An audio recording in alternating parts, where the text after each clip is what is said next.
Hello guys! This is Mommy Iris in SK Canada. So welcome to my channel. Welcome back to my channel. Sobrang busy guys. Ngayon lang ulit nakapag-video and actually guard over sosa pa yung mukha ko guys kasi galing lang ako sa work, and then after work nag-church kami. So Good Friday pa lang ngayon. And then ayan, nakikita nyo ba yan? Yan, kailangan kong pumunta sa store. And unfortunately, holiday ngayon, walang mga bus, walang mga transportation.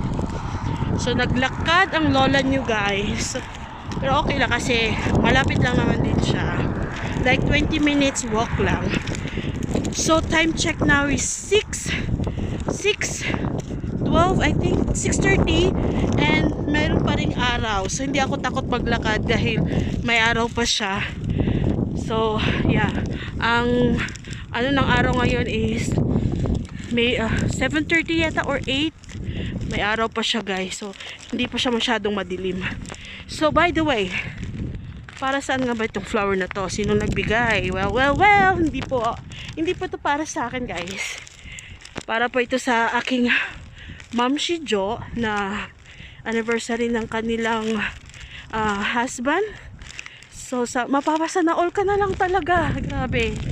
Kasi sobrang thoughtful ni Habi. Naisipan pa rin, kahit nasa malayo si Habi, naisipan pa rin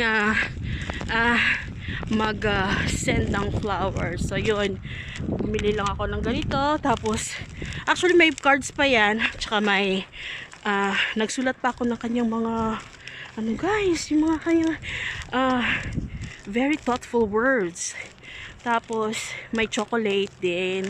So hindi ko na pinakita guys doon sa store. Hindi na ako nag-video kasi magmamadali na rin. Tsaka ayun lang, may dala tayong delicate flower. So mahirap nang masira. So yun. So yun nga. Sobrang thoughtful na kanya asawa, pero hindi naman ako na guys, kasi actually iba-iba naman kasi ang love language ng mga husband natin. So sa akin naman is iba din naman yung pagpapakita niya kanyang pagmamahal sa akin. So yun lang, sana all na lang tayo, no?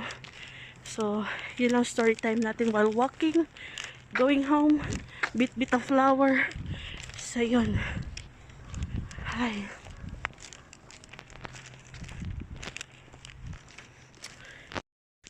So, ang way pa ka na pala talaga nito is si shout out kay Chris Feliz, yung best friend ni Ma'am si Jo sa Edmonton, Canada. Calgary, Canada. Yeah. Yeah, siya yung may plano talaga nito, and kinausap niya ako.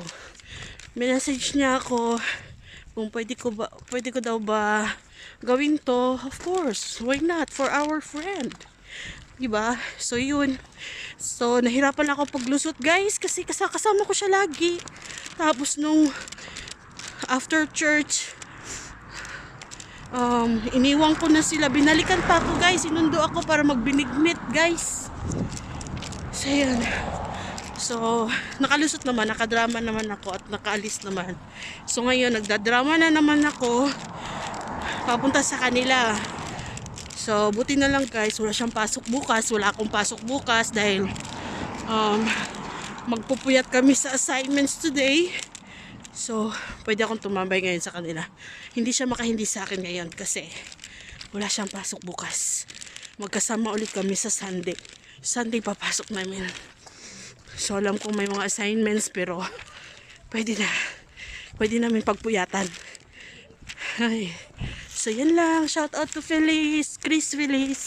Crisilda Felicidad. Yun. Hello friendship from Calgary, Canada. Para sa ating Ma'am si Jo. So go. So on the way na ako. Parang feeling ko sila yung nasa labas guys. Parang ako yung masusurprise today. Dapat pinaganon. Ganun ang bigayan guys, with chocolates and with cards pa yan. Pero parang, paano ko itatago to kung nasa labas sila guys? Parang may nakita akong mga bata kanina. Ay! Oh, okay. Parang hindi naman yata sila. Okay, parang mga bata nga. Huwag sana sila yun. Lalaro sa labas guys. We'll see. Moms?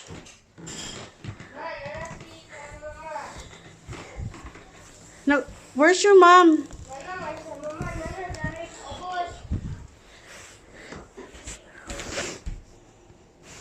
Where's Kuya?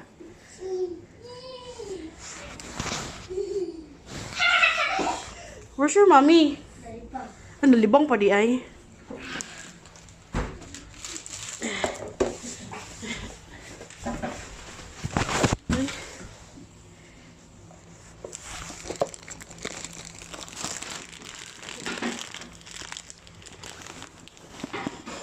Kalibangon ko ba ko?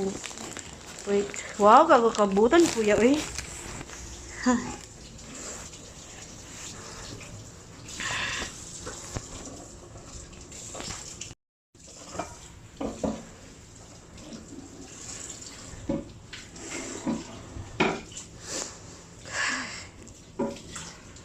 Kalibangon kay kumamsi uy, asa naman ka?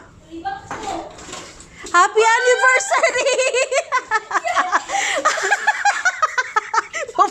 Buti na lang na nasaragan. Abri pa di ay. Atay, so diri jud no. Unsa mo gud Happy anniversary. Ay, kuani sana, kuani sana. Here.